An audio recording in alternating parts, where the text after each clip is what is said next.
Hello, it is November 15th. It's a Sunday here, and that means that it's day 45.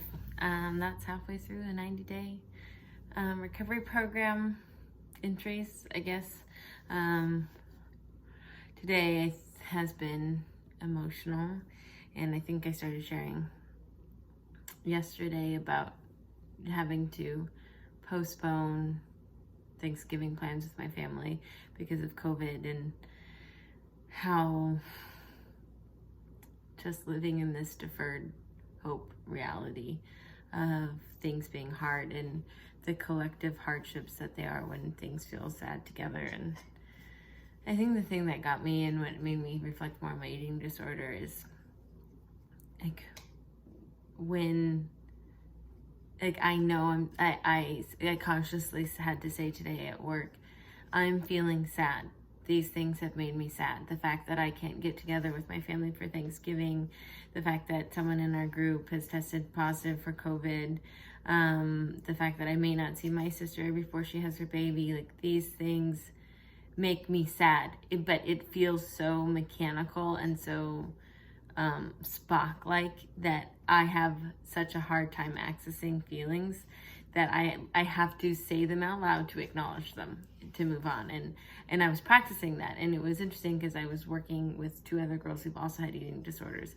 And so the three of us, I do feel this like motley crew, or just this like being known and sense of like camaraderie or understanding with them, because I get the problems that they face and they feel very similar to mine. It makes me feel not alone, and it makes me feel way more understood. And so I was sharing, I was just like, I was using that time to acknowledge my feelings, and instead of like, not, because if you don't acknowledge your feelings, then they could just like build into anxiety, and then I could end up checking out. I knew I needed to like call my sister and talk to her about not coming for Thanksgiving. I needed to call my sister-in-law and not talk to her. I needed to talk to these other people. Like, if I start feeling really miserable about the day, and I start checking out, and I decide not to opt in to relationships, then I'm missing out on it. Then it's a whole day of not being able to talk to people that I care about. And I realized too, like, I don't like confrontation,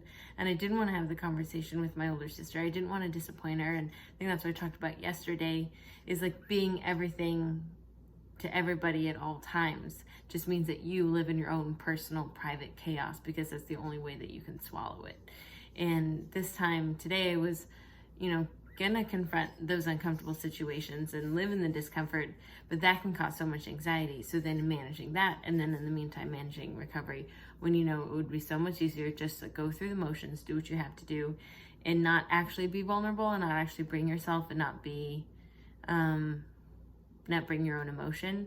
And so opting into being present and to being your emotion, bringing your own emotion and your own grief and your own sadness is really hard. And so I'm proud of myself every time I feel something, and I acknowledge that I feel something, because it's so hard for me to acknowledge it right away. I've gotten so good at dulling it that me just being able to verbalize today that like I feel sad is a feeling, and I'm feeling my feelings. And that's something that we talked about in our recovery program, and I might have mentioned already. Like, that's such a core thing that an addictive personality and something like an eating disorder like keeps you from doing. You don't even, and when you have had it for so long, it's like a fight to feel your feelings, because you so quickly opt out and go into your patterns, and then it'll be 2 or 3 days later before you start actually feeling them.